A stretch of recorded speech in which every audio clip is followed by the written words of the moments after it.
Hey everybody, welcome to today's recap video where I'm going to share my embarrassing trade recap. I really didn't want to create this video, but I thought to myself, come on, this is the kind of video that beginner traders will really value because it shows how easy it is to make these mistakes and it teaches some really good points. In fact, I think a lot of the great lessons with trading can be learned from losing trades rather than winning trades. So I'm going to put my pride aside and I'm going to jump on the charts with you guys and break down today's embarrassing trade recap.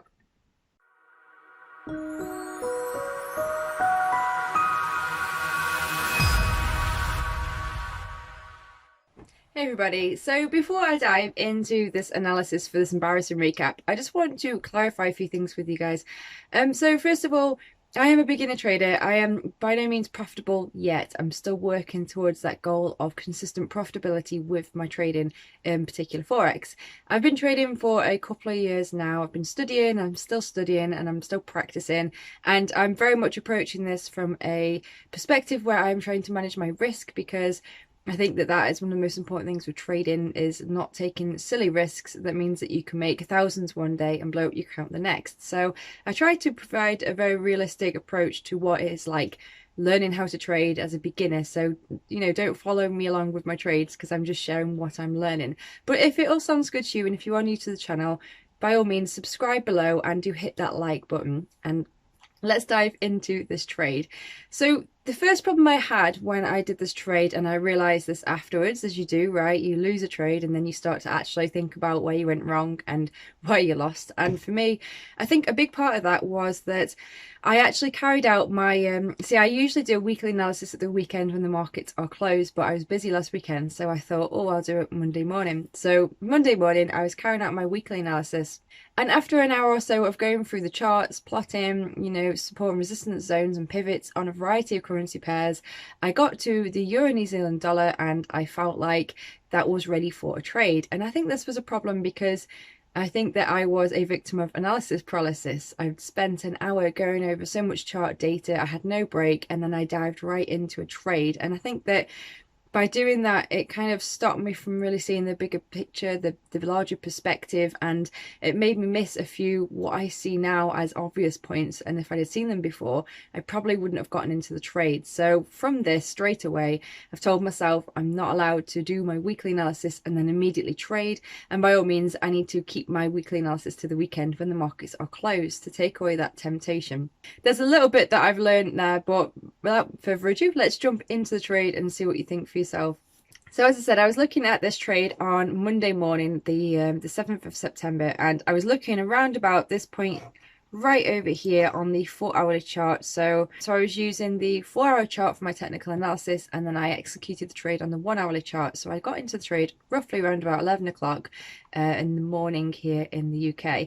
All I had from the 4-hour chart was this candle here, the 6 o'clock closing candle. But as you can see, what I kind of gauged at the time was that we were in this clear downtrend because we had lower lows and lower highs. And all I was trying to do here was to follow along with my trend continuation strategy. So I was trying to get on what I thought was a pullback. So I was looking at sort of this area here being the pullback, and then hopefully it was going to make a move down. So that was why I initially went short. What I can see now after getting into the trade was that in fact it was making a possible pattern, the inverted head and shoulders. So we have this kind of left shoulder here, this head pattern, and then the risk would be that if we couldn't get below this level here, which would form the right shoulder, that in fact it would be looking to probably get above a sort of this level here and move to the upside. But I didn't go into that level of depth of analysis before I took the trade. I just got into the trade, which was obviously a big fault of mine. And this is something else I've learned, is I think it's important before you execute a trade to really think about what could happen the opposite way. So if you're going to go short, what could happen if you go long? And it just helps you to really think of things that maybe you were missing before. And that's what I missed before, and that's sort of what I'm doing now. Okay, so I just loaded up the hourly chart here on the left as well, and just because that's where I executed the trade from.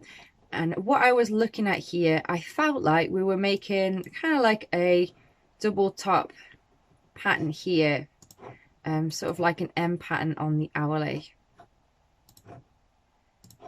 because we have this leg up here and then we've sort of come down, and then what initially I was looking for was for it to make this other leg up here. So a better entry would have been this mark here, the 1.77015 mark, because if we couldn't break this little zone here, that would have been a much better place for a short.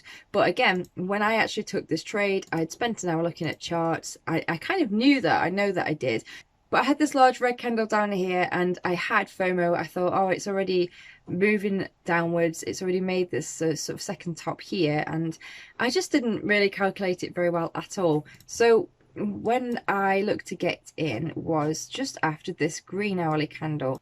So I actually got into this trade at the 11 o'clock hourly candle here at roughly around about 1.76392. And what I was thinking was that we have this bearish candle here, and then I felt like this green candle just after was the inside bar because it did open and close within the range of this bearish candle. And then I was looking for a break of the low of that green inside bar, which I did get on my broker, although you can't really see it here because it didn't go that far down. So again, in hindsight, another potential kind of lesson here for myself, and maybe for you if you're following along, if you've had a similar experience, would be to set an order to execute maybe just a couple of pips below where you're actually looking to get in, because then you know you've got that solid push in that direction before you execute. Because looking here now, it doesn't look like it even goes any further down, but in fact on the broker it appeared to, so I did get into the trade there. And then from that point, we just consolidated for quite a while, really, mostly in the red.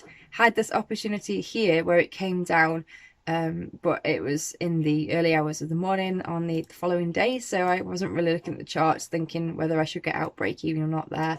Again, we had that sharp push down here, the 7 o'clock candle, but then it moved back up, and unfortunately, you know, it just went up and it's still going up. So it looks like it was in fact a inverted head and shoulders and has gone up to the upside, but it's still kind of consolidating here. And I think if we jump onto the daily time frame, I mean, we have been in this downtrend and it's possibly just making a pullback, as it does with the market. It makes these impulsive moves and then it has these short time corrections where it does pull back a little bit. And I think that I've just not really calculated the timing right on that. So it'll be interesting to watch over the next few days to see if once we've had that longer term pullback, we get the move down. But you know, embarrassing trade recap. It's not brilliant. It's quite sloppy, and I think a lot of it's due from being at the charts for too long and then just getting a little bit emotional, and I'm not really proud of it, but it's all part of the learning and the lessons. And from that trade, I've just got my record here.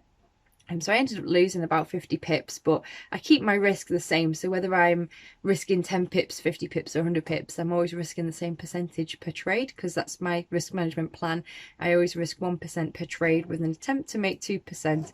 But on this, I actually did lose 1%. And in fact, because I don't have nano position sizes available with the Wanda, I use micro position sizes. So I actually took a little bit less risk than I would ordinarily do, which is obviously a good thing because I lost anyway. So I ended up losing £2.59 on the account. So it's not big sums at all, but it's just, I don't know, it's just the way that I'm quite enjoying learning, to be honest. I'm keeping everything small losers, small winners, and it's going to stay that way until I start getting some really good consistent results, and then I'll consider putting money into my account. But it feels like that's a far off kind of time yet, because I'm still very much learning and enjoying it. The other thing that I found frustrating with this is because I had this trade and then sort of at the same time I was also looking at this trade here, which I didn't take. I kind of followed along and paper traded it using TradingView and my notes, but I didn't actually execute a live trade on this because I only wanted to focus on one trade at the time. And it was annoying because this would have been a nice little winner. So I was on the 4-hourly here and it sort of just turned to this little downtrend. And the reason I got interested here, I think TradingView's lost my initial support and resistance zones that I drew on. I was sort of looking around about this level here where we've had this sort of support and then broke through, and I wanted to see some kind of rejection of that, which we got from this really nice bearish pin bar candle here, which was about the closing 6 o'clock in the morning candle on the 8th, the Tuesday. And at that point, I was watching along and thought that would be a really nice potential short opportunity. So I kind of drew on my targets here, risking 34 pips because, well, I sort of would have risked just to the range of the top of this pin bar and then just add a couple of pips really. So 34, 35 pips. And then if you're looking for a 2-to-1, it would have just hit. It would have been tight, but it would have just hit. So risking 1% to make 2 would have been a nice win. It's a shame I didn't actually take it in my live account, but once again, you win some and you lose some. And I guess once you have a plan and you follow that plan consistently, I guess it's why it is important to execute the trades, because the probabilities, you never know if they're going to be in your favor or not. So I hope you've enjoyed this short embarrassing trade recap. I hope you found some good quality from it. If you have, show your support and drop me a like. Subscribe to the channel if you're not already subscribed, and I hope you have a great weekend. Thank you. Bye.